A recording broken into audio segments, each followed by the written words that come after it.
Hello, I'm Tucker Crum, a volunteer in the Education Department at the Isabella Stewart Gardner Museum. This is a wonderful painting of a dramatic Spanish dance performance by the American artist John Singer Sargent. The painting is called El Jaleo, a Spanish word which loosely translates into English as the ruckus and references a dance called El Jaleo de Jerez. The painting is on the ground floor of the museum in a gallery adjacent to the courtyard built to showcase it. Gardner tore down her music room 10 years after the museum opened in order to make room for its display. And what a display! With this masterful installation, we are able to appreciate Gardner's and Sargent's true genius. We are at the far end of this long, narrow gallery because I want you to appreciate how Gardner leads you, sometimes, to her best or favorite works. She does it here with juxtapositions of light and shadow. This gallery feels rather dim, except for the dramatically lit painting at the far end that beckons us.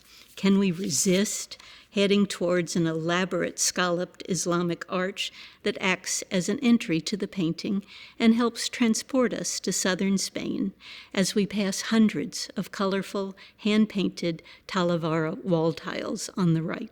We travel on square, cobalt blue floor tiles with long lines of mortar between them that act like runway lights or perspective lines.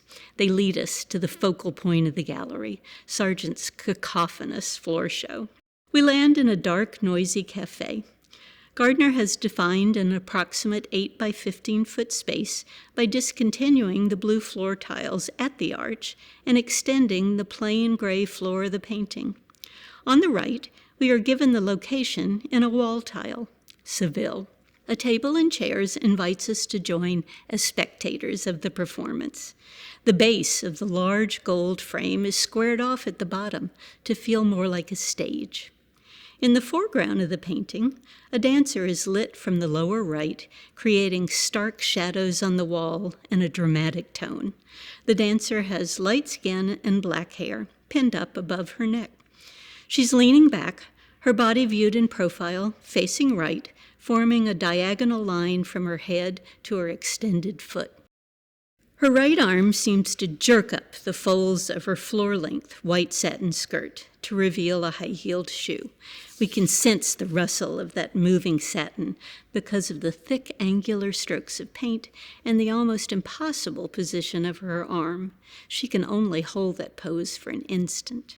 Her left arm is extended straight out, with her thumb and middle fingers curled in and touching, as if holding castanets. The light comes from below, so that her chin, arms, and skirt are brightly lit, while her upper body is blended into the deep, dark shadows. There's a horizontal line of 6 musicians and 2 women seated behind her, their shadows playing on the gray wall. The male musicians, who are all to the left of the dancer, are similarly dressed in black coats and hats with white shirts. 3 of them strum guitars. 2 extend their arms to clap rhythmically, and 1 tilts back his head, mouth wide open, neck cords tight as he belts out a song. The 2 women, sitting behind and to the right of the dancer, are probably waiting their turn to perform. They watch the dancer excitedly. They raise their arms high, smiling in encouragement. The overall color palette of the painting is subdued. Taupe gray walls and floor, black and white clothing, but Sargent intersperses splashes of color and includes surprise elements. 2 brown guitars hang on the wall above a red handprint.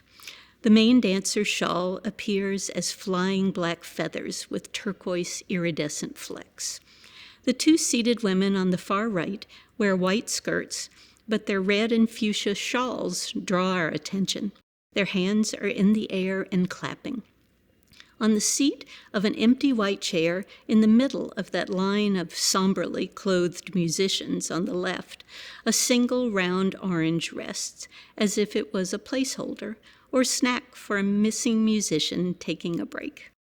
On the wall on the far right, written twice in red, is the word Ole. John S. Sargent, 1882, is signed in black paint at the top right.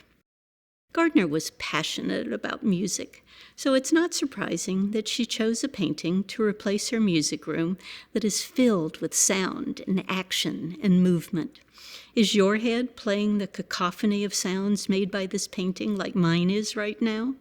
Castanets clicking, women trilling, skirts swishing, heels tapping, deep male voice singing, guitars reverberating, clapping, whistling, audience whooping. What other sensory experiences have Sargent and Gardner created? Do you smell the sharp acrid wine in the large fluted terracotta jar near the painting? Have we been transported so completely that we feel the heat from the floor lights illuminating the stage, or share the exhilaration and nervous butterflies of the waiting dancers who are about to go on? What else does Sargent's painting or Gardner's installation evoke in you?